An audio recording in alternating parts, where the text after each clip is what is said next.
Hello, welcome to Banerjee dental clinic. मेरा नाम doctor Shubhankar Banerjee है।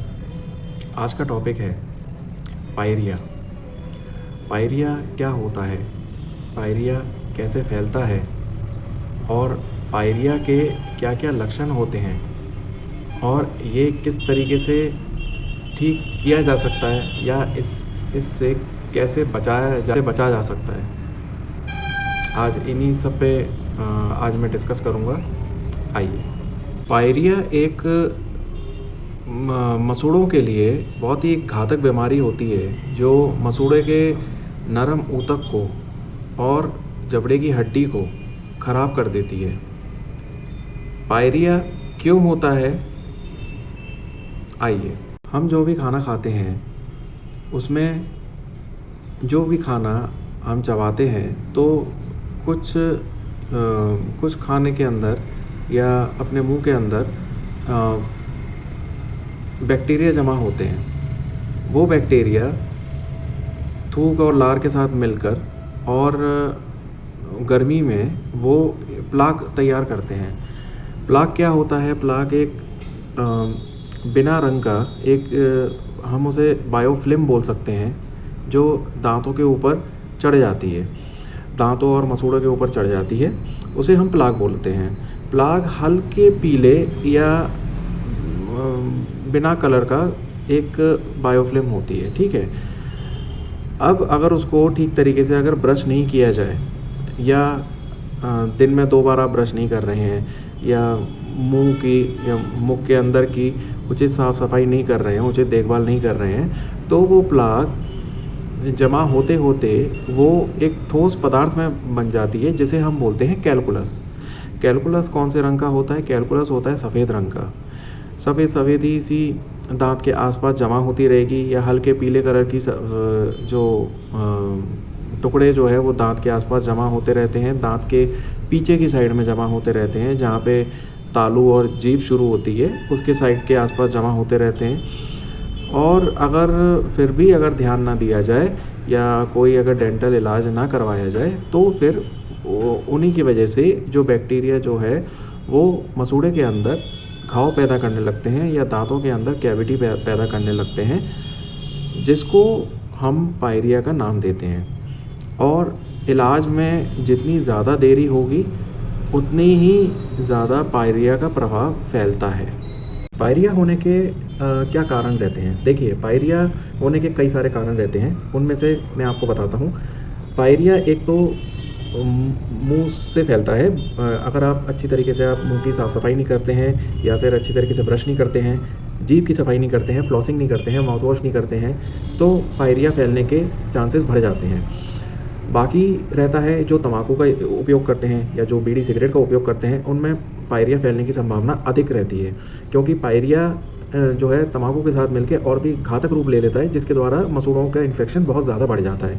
तीसरा, जीन्स मतलब जो भी हमारे अंदर जो जेनेटिक जो रहता है, जैसे कि हमारे अगर माँ बाप को पायरिया होगा या हमारे सगे संबंधियों को भी अगर पायरिया अगर होता है, जो ब्लड रिलेशन में आते हैं, तो हमें भी पायरिया होने के चांसेस रहते हैं। बाकी रहता है हार्मोनल चेंजेस में जैसे प्यूबर्टी आना, प्रेगनेंसी होना या फिर मेंस्ट्रुअल साइकिल शुरू होना, माहवारी शुरू होना या फिर मेनोपॉज होना। इन सब स्टेजेस में पायरिया होने की संभावना ज़्यादा बढ़ती है, क्योंकि हार्मोन्स की कमी होती है शरीर में, हार्मोन्स का डिसबैलेंस होता है, इस वजह से पायरिया की संभावना बढ़ जाती है। कुछ दवाइयाँ जो रहती हैं, जैसे चक्कर ना आने की दवाई जिसे हम बोलते हैं, बाकी इम्यूनिटी कम करने की दवाई, जिनको ऑटो इम्यून डिजीज़ होती है उनमें जो दवाई दी जाती है उससे भी पायरिया हो सकता है। बाकी एंटी डिप्रेसेंट, जो डिप्रेशन से बचाने की जो दवाइयाँ जो रहती हैं, उनके इस्तेमाल से या काफ़ी लंबे इस्तेमाल के द्वारा उसमें मुंह में पायरिया हो सकता है। बाकी ये दवाइयाँ जो हैं वो मसूड़ों के ऊतक जो टिश्यूज़ जो होते हैं उनको बदलने लगते हैं, जिसके द्वारा ये पायरिया के बनने का प्रमुख कारण बनती हैं, ठीक है। बाकी रक्त संबंधी इन्फेक्शंस या बीमारियाँ जैसे कि डायबिटीज़, HIV या एड्स, ऑटो इम्यून डिजीज़, बाकी सही पोषण ना मिलने से भी पायरिया शुरू हो सकता है। अगर विटामिन्स और मिनरल्स की भारी कमी है, तो कुछ लोग जो भरपूर पोषक आहार नहीं लेते हैं या नहीं ले पाते हैं, उनको पायरिया की समस्या उनको होती है। बहुत ज़्यादा तनाव लेने से भी पायरिया शुरू हो सकता है। अगर आप बहुत ज़्यादा तनाव लेते हैं या बहुत ज़्यादा घबराहट की स्थिति में रहते हैं, उसकी वजह से मुंह की दांतों की साफ़ सफाई नहीं हो पाती है, तो उससे पायरिया शुरू हो सकता है। दांत किटकिटाने से या दांत घिसने से, जैसे कि रात में दांत किटकिटाने की कुछ लोगों को आदत होती है या बच्चों को आदत होती है, तो अगर उनका सही समय पर अगर समाधान नहीं किया जाए तो उससे पायरिया बन सकता है। डेंचर ख़राब पहनने से, ख़राब डेंचर जो रहता है, जो डेंचर जो ख़राब हो जाता है, अगर उनको अगर लगातार पहना जाए या टूटे हुए डेंचर को अगर लगातार पहना जाए, तो उसमें खाना फंसने की संभावना ज़्यादा हो जाती है। खाना फंसने की वजह से उसमें पायरिया की दिक्कत शुरू हो जाती है। पायरिया कितने प्रकार के होते हैं? कुछ प्रकार के पायरिया मैं आपको बताता हूँ। पहला होता है क्रोनिक पेरियोडोंटाइटिस। ये एक धीमा फैलने वाला पायरिया होता है जो मसूड़ों में घाव, पस, सूजन और जबड़े की हड्डी को ख़राब करना शुरू कर देता है। इसकी रफ्तार धीमी होती है और इसको बहुत जल्दी और पूरी तरीके से इसको इलाज करके इसको ठीक किया जा सकता है। Aggressive periodontitis. एग्रेसिव पेरियोडोंटाइटिस जो रहता है वो बहुत जल्दी फैलता है और स्वस्थ लोगों को भी फैल सकता है। एग्रेसिव पेरियोडोंटाइटिस एक ऐसी बीमारी है जो केवल स्वस्थ लोगों को भी फैल सकता है। बाकी ये मसूड़ों, जबड़े की हड्डी को बहुत ज़्यादा नुकसान पहुंचाता है। जबड़े की हड्डी को इतना ज़्यादा गला देता है कि कोई भी दांत उसमें टिक नहीं पाता। मुंह से बहुत तेज़ बदबू आने का कारण भी एग्रेसिव पेरियोडोंटाइटिस रहता है। मतलब जो पायरिया का जो जिसे हम बोल सकते हैं बिगड़ा हुआ रूप, उससे जो है मुंह में से बहुत तेज़ बदबू आना शुरू हो सकती है। तीसरा है नेक्रोटाइजिंग पेरियोडोंटाइटिस। नेक्रोटाइजिंग पेरियोडोंटाइटिस में ये एक ऐसी बीमारी होती है जिसमें ऊतकों की, मसूड़ों के ऊतकों की और दांत के अंदर जो दांत को पकड़ने वाला जो सॉकेट रहता है, उसके अंदर जो लिगामेंट रहते हैं जो दांतों को पकड़ के रखते हैं, जो दांत को हिलने नहीं देते, जो दांत को पकड़ के रखते हैं, उनमें खराबी आ जाती है, वो मरने लगते हैं। और जो मसूड़े हैं वो भी मरने लगते हैं। मसूड़े के ऊतक जो है वो मर जाते हैं। उसे हम बोलते हैं नेक्रोटाइजिंग पेरियोडोंटाइटिस। और नेक्रोटाइजिंग पेरियोडोंटाइटिस की वजह से दांत गिरना भी जल्दी शुरू हो सकते हैं। सामान्य तौर पर ये एड्स, HIV और भुखमरी के कारण ये चीज़ होती है। अब मैं आता हूँ इसके इलाज पर। इसका इलाज क्या है? पहले मैं एक डेंटिस्ट की नज़रिए से मैं आपको इसका इलाज में बताता हूँ कि डेंटिस्ट पायरिया का कैसे कैसे इलाज करता है। Number 1, scaling. स्केलिंग में दांतों की पूर्ण साफ़ सफाई की जाती है। दांतों के आगे से पीछे से पूरी पूर्ण साफ़ सफाई की जाती है। 2 दांतों के बीच में जहाँ जहाँ आपका ब्रश नहीं पहुँच सकता, वहाँ वहाँ स्केलिंग के द्वारा वहाँ पे सफाई की जाती है। Root planning. रूट प्लेनिंग में दांत के अंदर, जो मसूड़े के अंदर जो पायरिया, कैलकुलस या प्लाक भरा रहता है, जिसकी वजह से मसूड़े में इंजरी हो रखी होती है, तो उस कैलकुलस को हटाते हैं हम रूट प्लेनिंग से। एक इंस्ट्रूमेंट आता है जिसके अंदर हम मसूड़े को सुन्न करके फिर हम मसूड़े के अंदर उसको डालकर और फिर वहाँ से जो गंदगी जो रहती है, जो कैलकुलस जितना भी रहता है, उसको हम निकाल बाहर करते हैं।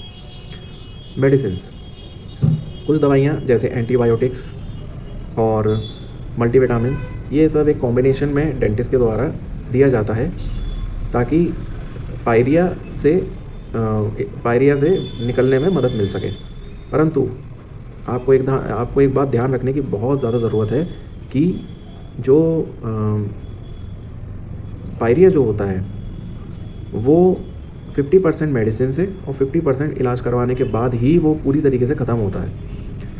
अगर आपके मुंह में पायरिया हो चुका है, अगर आपके पायरिया शुरू हो चुका है और अगर आप सिर्फ मेडिसिन से अगर उसको ठीक करने की सोच रहे हैं, तो मेडिसिन से वो ठीक नहीं होता।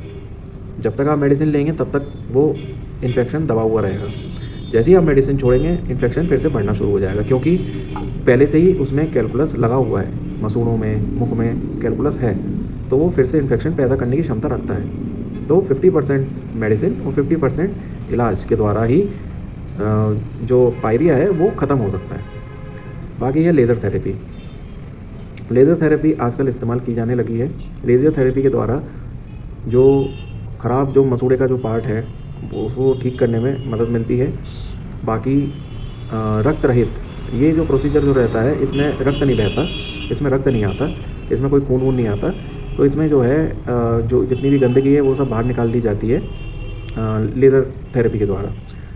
सर्जिकल प्रोसीजर, ये लेज़र के पहले ये प्रोसीजर ये चलता था, अभी भी चलता है। सर्जिकल प्रोसीजर को जहाँ तक है इतना मतलब इम्पोर्टेंट रहती है, पर बहुत ज़्यादा पायरिया होने पर ही सर्जिकल प्रोसीजर की जाती है।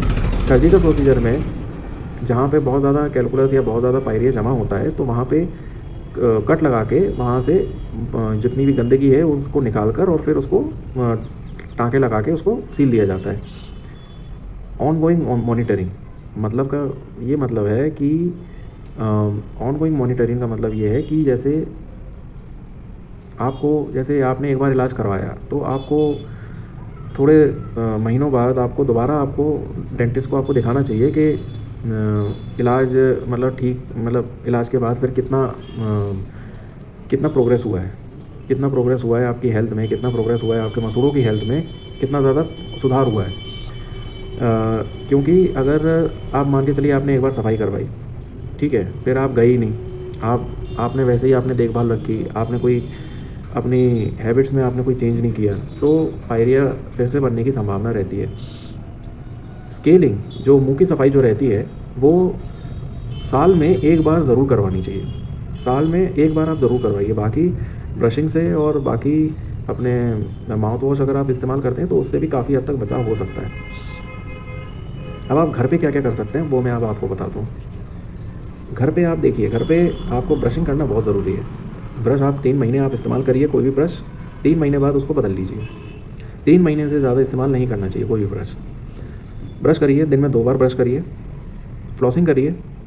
फ्लॉसिंग से रिलेटेड अगर आपको समझना हो कि फ्लॉसिंग कैसे की जाती है तो उससे रिलेटेड वीडियो मैंने नीचे अपनी लिंक में कमेंट बॉक्स में मैंने डाल रखा है, आप उसको देखिए और समझिए कि फ्लॉसिंग कैसे की जाती है।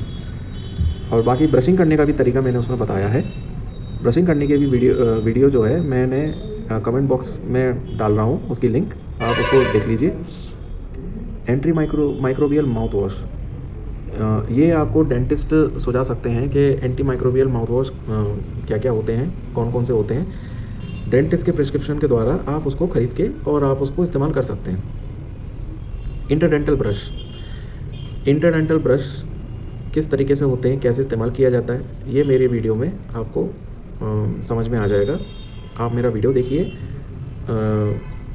ऑल अबाउट ब्रशिंग के बारे में जो दिया हुआ है उसको उसमें से लिंक में से आप ये वीडियो आप निकाल के आप देख सकते हैं आसानी से। वाटर फ्लॉसर्स, आजकल एक नई मशीन आई है जिसमें जो है पानी की तेज़ जैसे बोलते हैं धार, तो पानी की तेज़ धार जो है वो दांतों में लगाई जाती है, जिसके द्वारा वो उसमें से जितने भी प्लाक और कैलकुलस जो रहता है वो सब निकल आता है। पर वो डेंटिस्ट की सुपरविजन में ही होना चाहिए, मतलब डेंटिस्ट अगर करें तो वो ज़्यादा अच्छा है। अगर डायरेक्टली अगर पेशेंट करता है तो मेरे हिसाब से इसमें ऊतकों में घाव होने के ज़्यादा चांसेस होते हैं, ज़्यादा ब्लीडिंग हो सकती है, घाव हो सकते हैं इत्यादि। बाकी हेल्दी लाइफस्टाइल चॉइसेस, फल ज़्यादा लीजिए, हरी सब्जियां ज़्यादा लीजिए, विटामिन सी के जो सोर्स जो हैं जैसे नींबू और अपना हरी मिर्च, अदरक, ये सब आप ज़्यादा ले सकते हैं। जूसेस आप ज़्यादा लीजिए, संतरे का जूस, मौसम्बी का जूस, अनार का जूस बहुत फ़ायदेमंद रहता है, अनार का जूस लीजिए, अनार का जूस लेना बहुत फ़ायदेमंद है। नारियल पानी भी आप ले सकते हैं। मतलब ये सब जूसेस आपको ऐड करनी चाहिए अपनी डेली रूटीन लाइफ में, आपको ये जूसेस और आपको ऐड करनी चाहिए। सूप पीना शुरू करिए, टमाटर का सूप, उसमें विटामिन सी रहता है, टमाटर का सूप पी सकते हैं। मशरूम का सूप पी सकते हैं, उसमें मसूड़ों में ग्रोथ की अच्छी संभावना हो जाती है और पायरिया कम होने लगता है। बाकी फॉलोअप, आपको 6 महीने में कम से कम एक बार आपको डेंटिस्ट के पास आपको आके दिखाना चाहिए कि आपको इंस्पेक्शन करवाना चाहिए डेंटिस्ट के द्वारा कि आपको पायरिया हो रहा है या नहीं हो रहा है। क्योंकि मुंह में 80% बीमारियां ऐसी रहती हैं जो आपको पता नहीं चलती हैं वो शुरू कब हुई। आपको तब समझ में आता है जब दर्द या कोई जलन शुरू हो जाती है तब। तो 6 महीने में एक बार डेंटिस्ट के पास विज़िट करके और डेंटिस्ट से पूछ सकते हैं या डेंटिस्ट आपको बता सकते हैं कि आपके मुंह की कंडीशन कैसी है। सो आई होप आज आपको मेरा ये वीडियो पसंद आया होगा। Please like share and subscribe करें। जितना ज़्यादा अगर आप शेयर कर सकते हैं उतना ज़्यादा करें। ये बहुत ही ज़्यादा इम्पोर्टेंट नॉलेज है। मैं इस गोल पे हूँ, मैं इस एम पर हूँ कि मुझे हिंदुस्तान में मुझे डेंटल अवेयरनेस फैलानी है। क्योंकि मैं भी एक डेंटिस्ट हूँ और मैं ये सोचता हूँ कि हिंदुस्तान में जितनी ज़्यादा डेंटल अवेयरनेस फैलेगी उतना ज़्यादा लोग बाग अपने दांतों की तरफ और अपने मुंह के अंदर रखरखाव अच्छी तरीके से और कर पाएंगे। क्योंकि जितने दांत साफ़ और स्वच्छ होंगे और जितना मुंह स्वच्छ रहेगा उतनी पर्सनैलिटी पे, कॉन्फिडेंस पे भी निखार आता है। So please like share and subscribe. This is doctor Shubhankar Banerjee signing out.